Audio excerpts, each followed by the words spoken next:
Hi everyone, good morning, good afternoon, and good evening. Wherever you are, I hope you guys in a good conditions because we're still in a pandemic. So, let me introduce myself. My name is Pranayla Fathiha, and today in this podcast, I'm going to talk about body positivity, toxic positivity, and how can they relate. So back then when I was scrolling through TikTok and I found a video that said something like this: if you have a weight 100 plus kilograms, you should start to exercise, not shouting for body positivity. I was silent for a moment and I thought, yeah, he's right, because this is already in the category of obesity. And if you think about it right now, there are indeed a lot of people who misinterpretation that body positivity allows and support unhealthy lifestyle. In fact, that's not the point from body positivity.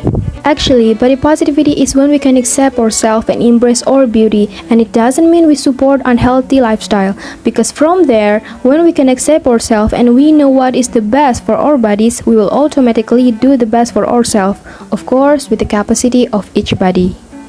But first, I will talk about the beginning or the history of this body positivity movement. Body positivity begins with the fat rights movement in 1969. A younger engineer in New York named Bill Fabry was very angry about the way the world was treating his fat wife, Joyce. He had read an article a couple years earlier by a fat man called Lou Lauterbach about the unfair ways fat people were treated. He made copies and handed them out to everyone he knew. Then he gathered a small group of people and created the National Associations to Aid Fat Americans, today known as the National Association to Advance Fat Acceptance. This is the world's longest running fat rights organization.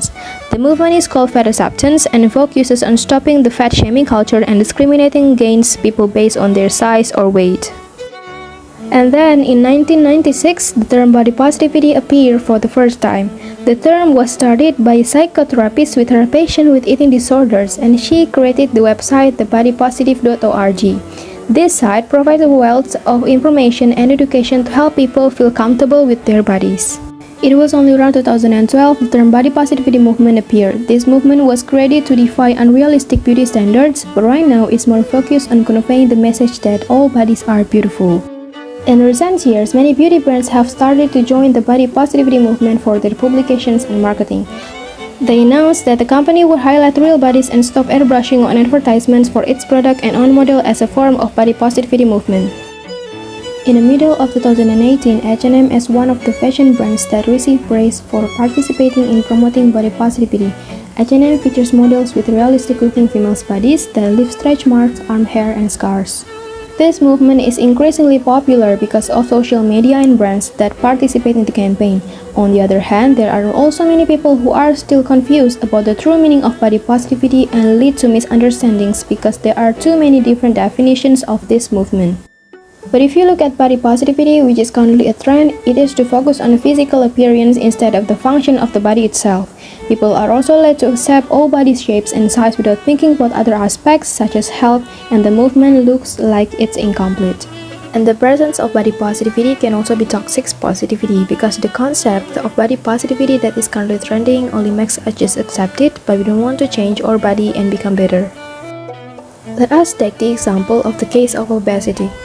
Fighting unrealistic beauty standards, being skinny is important, but that doesn't mean we celebrate obesity openly. Accepting an obese body is actually dangerous because there are so many diseases caused by obesity.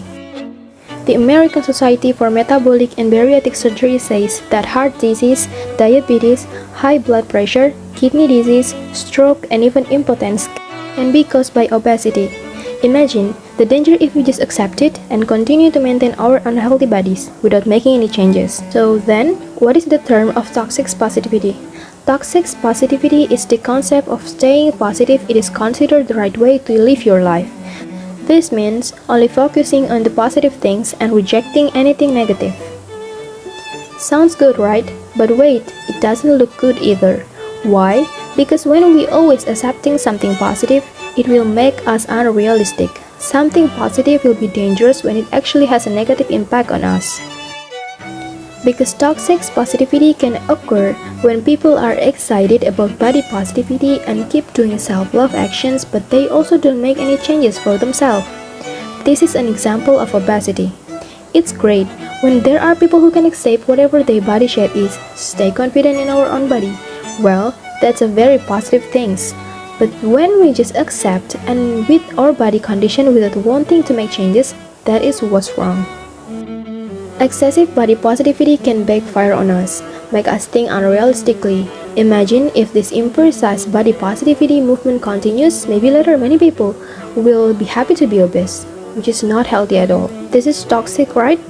Yes, it is toxic because it allows and seems to justify something that is actually not healthy.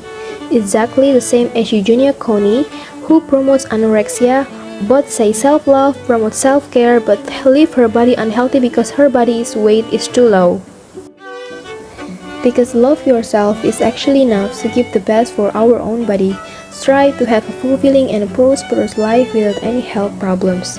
So, the thought of allowing oneself to remain obese for reason of self-love or as a body positivity is a very destructive thought. We must enjoy survival, but obesity or other eating disorder are slow forms of suicide and should be treated, not glorified. So that's it from me, why body positivity can lead us to toxic positivity, and thank you for listening to my TED Talks. Have a nice day everyone!